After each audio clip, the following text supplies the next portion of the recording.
We've got a brand new segment, info on rice farmer payments, and a whole lot more happening right now.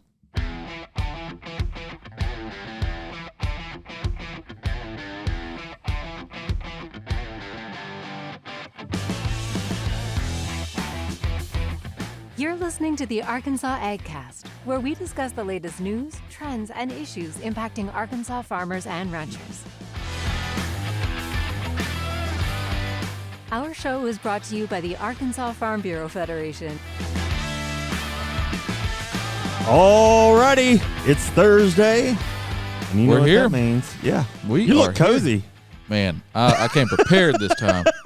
I'm kind of a bigger guy, and I enjoy the cold weather, but Yeah. it's too cold down here. I had to bring a big jacket. Dude, if I had a pair of gloves right now, they would be on. Oh, my God. We would have to fight for them. My hands are freezing. It's chilly. We talked about that last week, too. Yeah. I guess that'll be a recurring theme on the show. But see how big our jackets get, as the shows go on. no doubt. Well, and I already underdressed for the weather today. It's like I walked outside. I'm like, it's gonna be. It's been summer all January. So Well, they're calling for more wintry weather at the end of the week, potentially. Really? Yeah. Oh my gosh. Well, I don't know, man. It's I don't know what to do with the weather, but we didn't get any severe weather yesterday like we were supposed to. I don't Luckily. think. And yeah. So anyway, we lucked out. We do have a special guest on the show today. Producer extraordinaire Jenny Higgs is with us. Killing it. Wait, where's my intro? Yeah. I'm You here, look like you're y'all. ready for a DJ set at Coachella. I'm trying to be as professional as possible right now because I got notified about this about 20 minutes ago, and so far I've screwed up 2 of the ones I produced. So No. Also, how does Brian stand up this whole entire time? He stands all day. It's the shoes, So it's maybe. just part of it. It's messed up. Yeah. I don't know if I can make it though. Well, you bought you got a standing desk for your office, but I don't know the last time I saw you stand up. I was really committed. Like, Is that a New Year's resolution? half the year? No, it was like last No, year. she bought this mid-year. thing last summer. Dude. Ah. For 2 weeks. And She I was was standing. I was really into it, and then there was, I guess, like at the end of the year, you're just so drained. And Yeah. You're like, man, life is Convention and rough. all that. I'm Yeah. just gonna sit. Round about Thanksgiving, Well, she just gave up. If you get tired of it, I've got room for it in my office. It's pretty heavy. Yeah. No, I think one day I'll stand again. Okay. We'll see. This is your warm up practice. We'll keep monitoring I'll let that. y'all know how it goes. yeah. Oh, anyway, good to have you. Thanks for making the time to produce today. Yeah, of course. Appreciate that. There's a special birthday today. Not in this room. My but niece. Maybe. Yes. Happy birthday to your niece. All right, that's what I thought y'all were gonna. Yeah, give her a announce, shout out. So. Well, this Yeah, is happy birthday. someone more on the celebrity scale. Okay, that was good. Watch your words. Some may say I don't know if she has a title. It's a female. I would say the Queen of Country Music. I would say the Mother Teresa of country music. Oh, Mother Teresa. dude, of I like country that. music. Bam. Yeah. Sorry. Do you? It's any guesses just based on that description? I mean, I know the answer, so Okay. He read the script. He Yeah. actually reads the script. you Yeah, know? he does. Dolly Parton, happy birthday. Dolly Parton. Happy 77 birthday. years All right, old. I held back from hitting the I appreciate clapper, that. but I really Yeah. wanted to. Yeah. Yep, it's Dolly Parton's birthday. Did you know Dolly Parton grew up on a farm? Her, according to the internet, her dad was a sharecropper and eventually owned his own tobacco farm in Tennessee. Cool. So pretty interesting. I have a question for you. What is your favorite Dolly Parton song? I thought you were gonna say, "What's your favorite like tobacco?" No. I was like, Come on. weird question, Jason. Yeah. Dolly Parton. Do you have song? a favorite Dolly Parton Yeah, song? 9 to 5. Yeah, 9 to 5. all day. Yeah, all Yeah. day because it's for the people, Yeah, and you feel that. And also, I think about that one movie yeah. that it was premiered in. It was probably called 9 to 5. I can't It remember. was. Okay, cool. Yeah. So, Yeah. that one. Some might say it was possibly written for that movie. Some might. Some might. Then, It's crazy What are the how odds? those things work. Do you have a favorite Dolly Parton song? John? maybe a little odd, but I do like Jolene. Jolene is a It's just star. got that sound, yeah, that I really yeah, like. Yeah, it's good. Did you know Dolly Parton wrote I Will Always Love You by Whitney I Houston. did actually. I did not know that. Because she came out with her version After, I think. probably after. Yeah, but I did know that. Yeah. I think she wrote it, wanted to sing it herself, but then she was like, "No, this is meant for someone else." Yeah. Actually, I could have just made all that up too. So But Sounds good. the fact that she wrote that song, and then obviously Whitney Houston made it popular, and well, I think in she's The Bodyguard. written quite a few Yeah. songs for people Yeah. that people may not know. Yeah. Anyway, happy birthday, Dolly Parton. My wife's a big fan. We went to Nashville last year, and we stayed at the Graduate Hotel out those are there, which cool. is Dolly Parton themed. She owns Oh, it. She owns okay. that one. So it's like there's this portrait of Yeah. Dolly over Have you ever the been to bed, and Dollywood? No, I've not. I have. How is it? Where's It's Dollywood? great. It's like Eastern Pigeon Tennessee. Forge, I think. Mm. Yeah, it's Eastern Tennessee, but I mean, it's good. That Gatlinburg area. Yeah, out yeah, I've been there. through there. All right. Well, I will say there's one more birthday. Our new admin, Tasha. Oh, Her birthday's okay. today. Happy birthday, Nice. Tasha. Happy birthday, happy Tasha. birthday, Tasha. Oh, And that's good to so have nice. you. Yeah, thank you for all your too. work. Yeah. That's Awesome. So Good nice call, of you, John. Yeah, I try. That's awesome. I try. Moving on, speaking of dates, important dates and things, the Arkansas Grown Conference. It's almost here. Yeah, you are heading up the show for us. Yep. And that is happening, is it next week?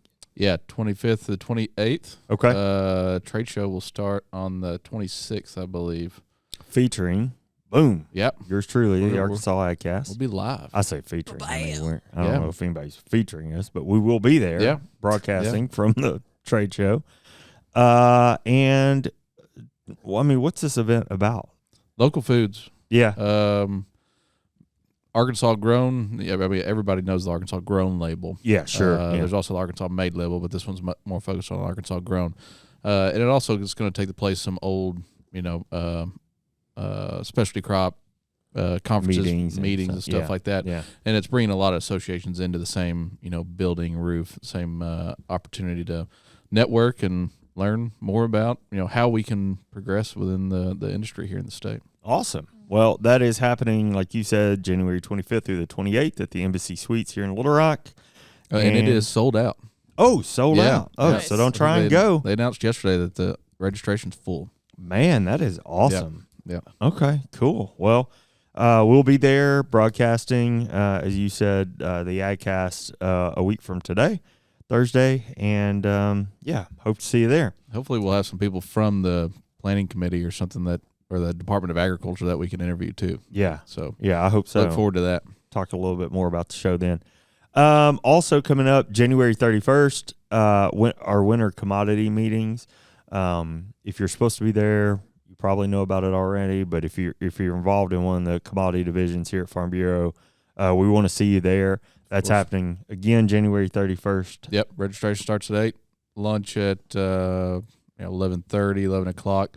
Dr. John Newton will be speaking in the general at lunch. Our keynote speaker, and then we'll have, of course, our division meetings through the morning, and then lunch with John Newton, and then the rest of our meetings that afternoon. Yeah. So this will kind of be the beginning of our policy development, and we'll have a kind of a recap of what we did last year within each division, Yeah. and then also what we plan on, discussions on what we need to do going forward for this coming year. Oh, that's awesome. John Newton, economist for the Senate Ag GOP, right? Yes. He came there from American Farm Bureau. Great Mhm. guy. Knows a ton Very about smart. farm economy and things like that. So that's a good one. You don't want to miss it. Probably worth No. it just for that. Oh, yeah. And will our small ruminant division Oh, be meeting absolutely. for the first yeah. time? Thanks Is for that- bringing that up. Small ruminant division, this will be the first time it has ever met.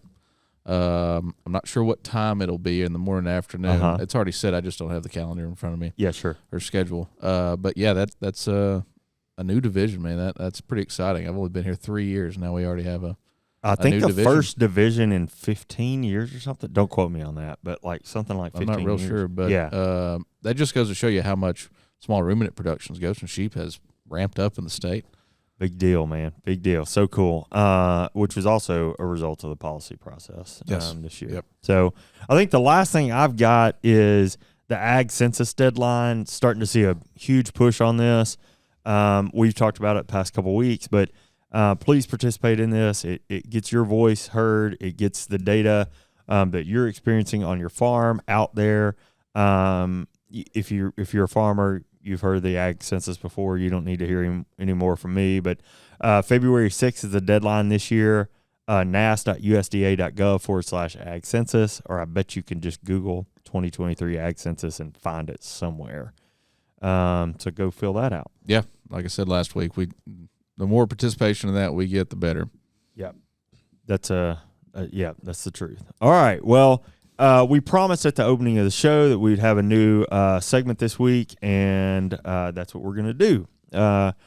We're gonna have this segment in place for the foreseeable future, really through at least the general session, the legislative session that's going on right now. We talked a lot about that last week.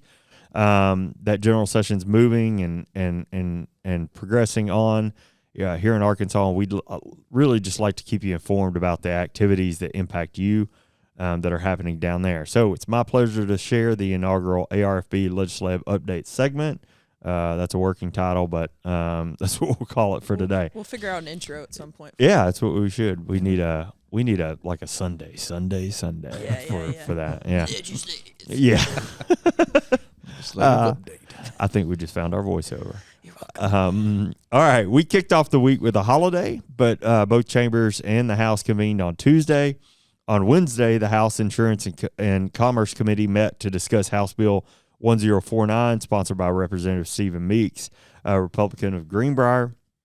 This one has implications for financial institutions and insurance providers as well, so our team will be watching it closely. More details on that as it moves on. Moving on to bills that align with our policy priorities, which are set by our members. Let's take a look at House Bill 1003, sponsored by Representative Julie Mayberry, Republican of Hensley, and Representative Denise Garner, Democrat of Fayetteville. This bill would create an income tax credit for beginning farmers and owners who sell or rent agricultural assets to beginning farmers, and aligns with the policy that we have supporting a tax incentive for established farmers and landowners selling or transferring assets to a younger beginning farmer. Yep. So almost aligns directly there. This bill has been referred to the House Revenue and Taxation Committee, and we will continue to watch that. There are a number of other bills that we're watching that address tax deductions, income tax, and other issues with taxes that we'll continue to give updates on each week. Until then, if you have any questions or want to learn more about our work at the Capitol, reach out to Mark Lambert. He's Director of State Affairs here at Arkansas Farm Bureau. Mark has been at the Capitol every day. He's in these committee meetings. He's in the House and Senate meetings and things like that. So we're tracking this, and we hope that this is a helpful setup for you, a segment for you on the podcast. So yeah, I'm looking forward to that being farmer deal. I mean, it's getting into farming these days is not easy. Yeah, and every little bit you can get is going to be a big assistance. Yeah, it'll be a big help, and hopefully help introduce some folks to the industry. Well, how about we move on to some news? Yeah. Well, we have a lot to share today, so let's go ahead and get to it. All right. Last week, Jake Cartwright attended the Arkansas Livestock and Poultry Commission meeting in Hot Springs, Arkansas, where some key updates were given regarding state meat inspection as well as avian influenza. As you all will recall, Farm Bureau was heavily involved in passing legislation that reinstated the Arkansas State Meat Inspection Program. Mm-hmm. The program was then signed into action on October 4th, 2022.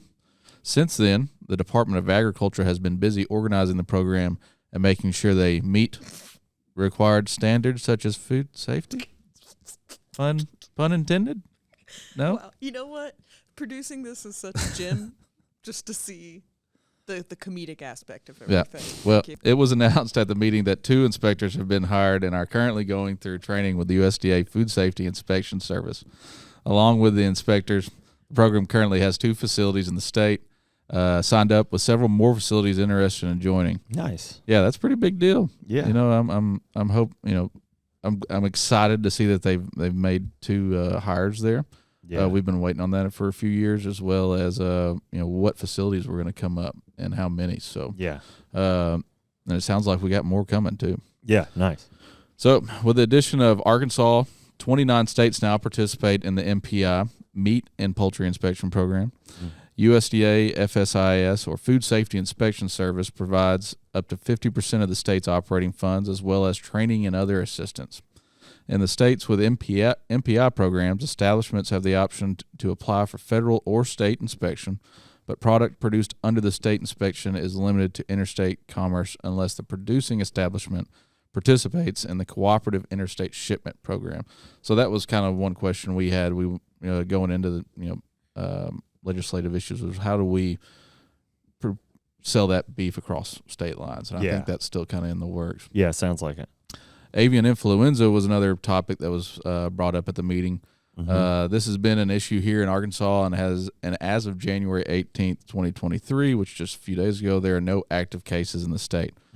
Also, the Northwest Arkansas commercial poultry facility impacted in 2022 is now cleared and restocked and back to production. The only remaining flocks on quarantine are 2 backyard flocks, so nothing like commercial. Yeah. Those will be cleared in February and March. The Department of Agriculture is currently working on sourcing translators to help spread AI information to producers who are not fluent in English. Okay. The National Poultry Improvement Program reported that they have returned to an in-person inspection of facilities. They have also created a hotline for people to report cases of sick or potentially infected poultry and wild birds. That number is 501-823-1746. Super important that if you see something, you report it and let them know. Absolutely. Cool. I bet we can share that number on social media too, and so folks can have easy access to that. A big follow-up on to some exciting news from Arkansas State University came this week, and potentially, of course, great news for the state's ag industry too. Picking back up on an announcement that it made nearly 3 years ago, Arkansas State announced its renewed focus on opening a veterinary program for the state. At a press conference from Jonesboro, Chancellor Todd Shields announced the school will move forward with plans to file a letter of intent to establish the College of Veterinary Medicine with the State Department of Higher Education in the coming months. Once the school receives approval from the Higher Learning Commission, the university in Jonesboro would then select a dean and pursue accreditation from the American Veterinary Medical Association. Currently, the university is working with its governing body for graduate programs to develop a curriculum. The program will likely be a 3-year model that includes clinical education and off-site specialists instead of a traditional teaching hospital on campus. The school is planning for an initial cohort of 120 students. Wow. Currently, there are no veterinary schools in Arkansas, but Lyon College announced plans to launch a veterinarian school in April of last year. We'll continue tracking the progress of both of these projects and report back on it here. There'll be 2 in the state. Yeah, 2 more. From 0 to 2. It's pretty, it's a huge deal. Yeah, that was one of the big issues in policy discussion this year, was not having enough vets in the state, and the vet tech issue as well. Yeah, Matthew and I were on a farm this summer in Independence County, and they just got a mobile vet up there. Yeah. And I think she stays booked. But she, they were talking about driving 2 hours sometimes to see a vet. I don't doubt it. And of course there's been changes to the I say medication, but treatment of animals and how you got to have a pharmacist to get that medication. Antibiotics and things like that. So anyway, I hope, and I'm sure everybody here feels the same way, but that there's some sort of focus on large animal vets and production agriculture coming out of one, if not both of these programs. We've got a lot of vets in the state with just for pets, but not enough about large dog and cat vets all day. Yeah. But anyway, well, let's take a quick break from the news for a moment to hear a bit about resources available to Farm Bureau members during this all-important political season that we mentioned earlier. That's right.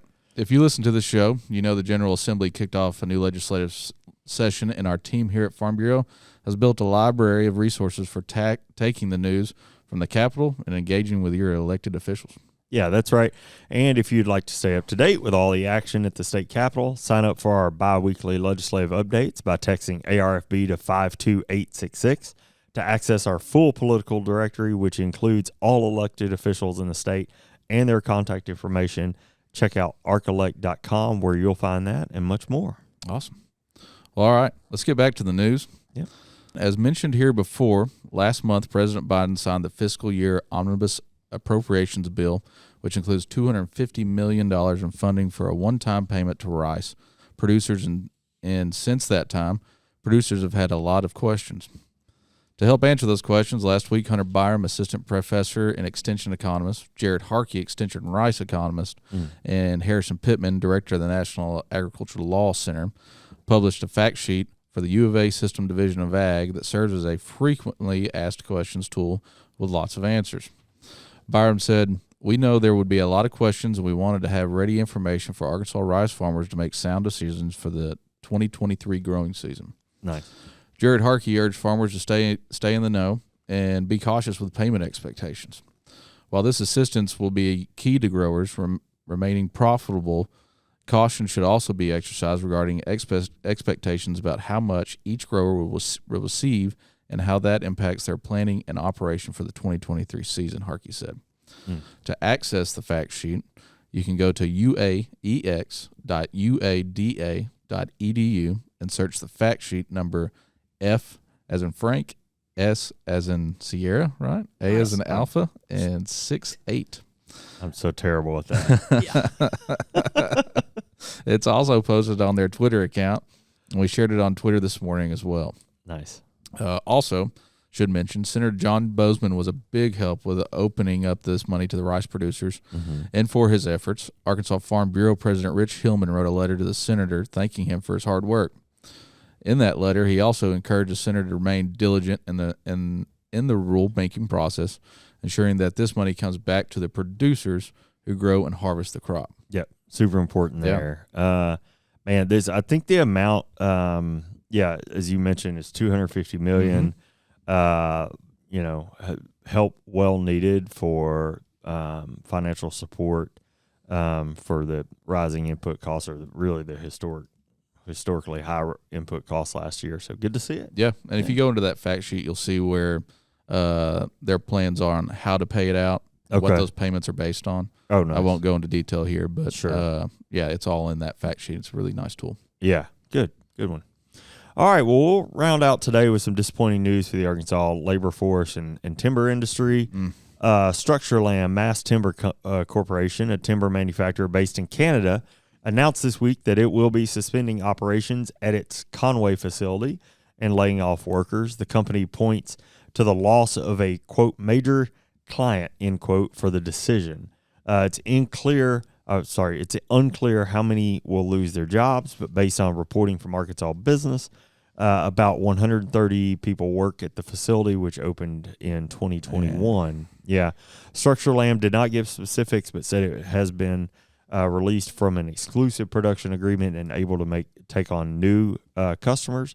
Their CEO, Matthew Carmel, said more than 1 million cubic feet of annual production capacity is now available for glulam and cross-laminated timber, or CLT, products. The latter product, that cross-laminated timber, has been growing in popularity in the U.S. and Europe. Yep.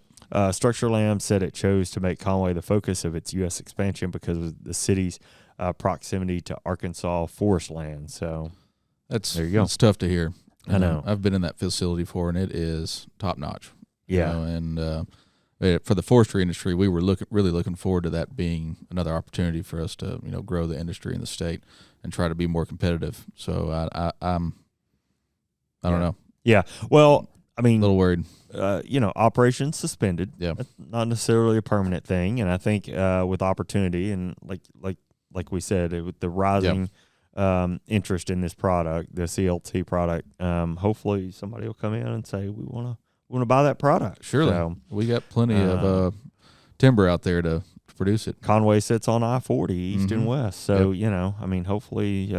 hopefully they can get moving again soon. So, all right, well, that's the news. I love how y'all had like the most depressing thing to announce, and they were like, and to Jenny now. Turn it around. Bring it back up. Yeah. I don't know if I'm gonna bring it back up. So do you watch Do you watch the show, or do you listen? Do you know what happens here? I am hired here. I'm paid here. So part of my job is knowing what content goes out. And yes, Jason, I watch the show. Apparently not well enough to know when to speak and when not to speak. Oh, but my I'm goodness. Come on. Don't take it so personal. Yeah. Everything's personal around here, bro. Everything. So sensitive. Everything, bro. Oh, my gosh. I did know, you're though, funny. when I found out, 30 minutes before this started, I got a quick little rundown from Jason that said, hey, listen, Brian comes with these facts, or he'll come with this trivia, or it's like out there, or like all this kind of stuff. So like, you got to come with something. And I'm like, okay, I always stay ready, right? Always stay ready. Yeah. You always got trivia in your pocket ready to go. Yeah, Huh? not really. I had to Google it, but I got something. And if She's this has ready already to been, Google. She's ready to Google. Always stay ready to Google. There you go. That's how I live my life. That's Only how I we have remodel these my things house. in our pockets that could tell us Always, information. always stay ready. Yeah. So if Brian's already like said this stuff, just let's all act like he hasn't, or at least just be like, "That's cool, Jenny." For sure, we can do that. Thank you. Brian also would have said a couple funny things here already. But were we y'all can- not laughing? Yeah. Since I I've laughed been a little. talking, all we've been doing is laughing. So I don't know, bruh. All right. So what is the longest recorded flight by a chicken? Stop it. The longest recorded flight by a chicken. Yo, this is real. This is real. Who recorded this? Me. All right. Hey, it'd be helpful if maybe it had ag related. Or what's the longest recorded flight of a chicken? It's poultry, not in the ag industry. Yes, it is. You said, come with my own thing. Weird farm facts is where I'm at. 15 seconds. Was it dropped out of a tree? Like, No, it's like literally like Like, took off. obviously they don't fly. is But this like, distance or time? well, I've got two. I've got a distance and a time. Oh, So I thought give we me, were going time. Go time. You Yeah, said 15 seconds. What do you got? Time? Yeah. I was gonna guess 15, so I'll go 14 seconds. Oh, dollar. Well, but you are close. It's 13. Really? Yeah. So I'll go $1, Bob. $1. It's funny. It's like you don't see them soaring above the treetops, but Yeah. But you want to know how far the furthest they've flown? Like, Yeah. guess. Separate from the 13 seconds, I I guess. think so. I don't really know. Oh, gosh. I don't know. 20 feet? I don't know, 15. Yeah. Y'all, 301 feet. Oh, in 13 seconds? That's Mach speed. Like, literally the longest time that could have taken is 13 seconds, It said- right? Even if it's not the same It chicken. says perhaps the more interest in the longest ever recorded distance a chicken has covered in flight is 301 feet. Now, And hey, 13 you don't seconds. need to go high to go You're far. an economist. What's the math? How many feet per second is that? If you assume that's you're- also the longest you're time flight. You're putting me on the spot. You're gonna have to pull out a Gosh, calculator. Y'all, listen, know, you don't man. have to go high. 301 feet. Yeah, maybe it just like grazed along. Maybe it got so scared so bad it just 300 feet. There it went. 301 feet. Maybe it had a tailwind. Yeah. Maybe it had a speed You're suit telling on. me. And I did the math.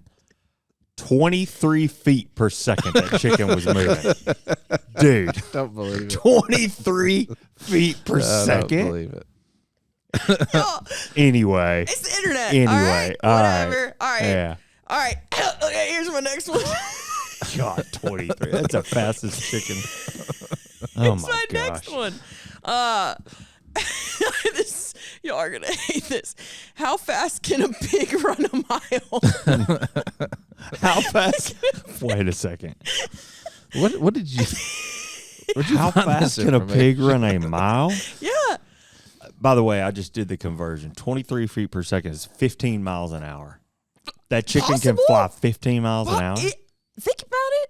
All right, y'all. All if right, y'all let's have get back to chickens, the- let's wait, get well, back but to the- real quick. If y'all have chickens that are really flying That out chicken there, would speed through a school zone. listen, if y'all have chickens that are really flying out there, please take a video and comment on this video online Yeah. of that chicken flying. Show Because us. I want Prove to it. prove this. Show us please, flying chicken someone, videos. please. Yeah. On Facebook. Check it out. How fast can a pig run? No, a mile. Like how fast can a pig run a mile? Time.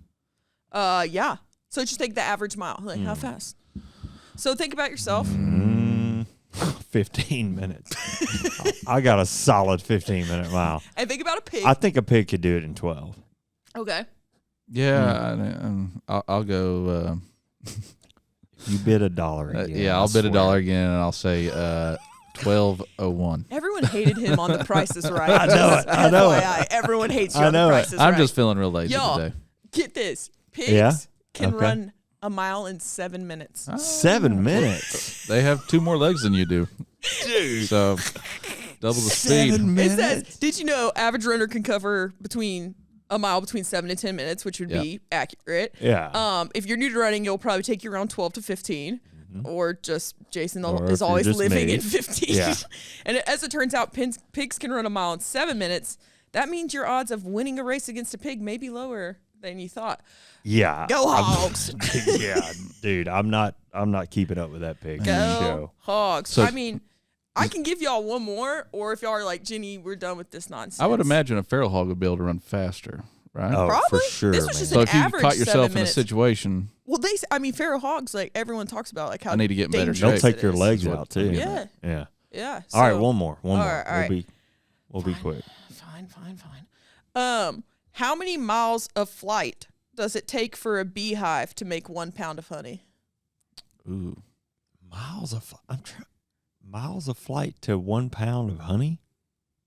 Oh. Okay, How many I got you. bees? How many? Like bringing the pollen back. Just a and blah, blah, hive, blah, yeah. like a Oh, a hive full to hive. make a. Oh, I bet you that's high, like 400, which means John will say 399. But I'll say He'll say 401, 400.1. yeah, 400 miles. I don't know. I'll say 100. All right, it takes one hive of bees 55,000 miles of flight to Oh produce my 1 pound of gosh. honey. So off. Dude, That's a credible Terrible amount of guess work. that was. bees are incredible. It says what is even more shocking though is that it takes approximately 2 million flowers for bees to produce that 1 pound of honey. Wow. Fortunately, bees can fly up to 15 miles per hour, just like that chicken. Yeah. 15 miles per hour, which allows them to go from flower to flower in a relatively short amount of time. Wow. Wow. That's amazing. Wow. 55,000 miles of flight Yeah. for 1 pound of honey. For sure. It's impressive. Appreciate that, honey. Yeah. But again, if your chickens are taking flight, please comment that video. Please. I want to see a 15-mile-an-hour chicken. I'm going to be that's thinking all. about that all day. I think they can run 15 I'm gonna miles an YouTube hour. it, actually, just to see. Please. Oh, my gosh. I'll comment All it right. myself. Anyways, You'll just drop your own video in there? yeah, pretty much. Oh, my gosh. Well, Jenny, thanks for being on the show today. Things got out of hand. That was awesome. That's pretty much how it always goes when I'm involved. Yeah, if you don't remember the old school J&J Where we just editions of free the Arkansas flowed AgCast, random ag facts. All right. All right. time. That wraps up the news for this week. Thanks for following along with the Arkansas AgCast. We're grateful for you taking the time to watch and listen. Remember, you can catch the video production every Thursday at 4 p.m. on Facebook and YouTube. Listen to the audio version later on iTunes or Spotify. And make sure to leave us a review when you have 2 extra minutes. Yep. The Arkansas AgCast is brought to you by Arkansas Farm Bureau and hosted by me, Jason Brown. And me, John McMinn. And we'll see you next week.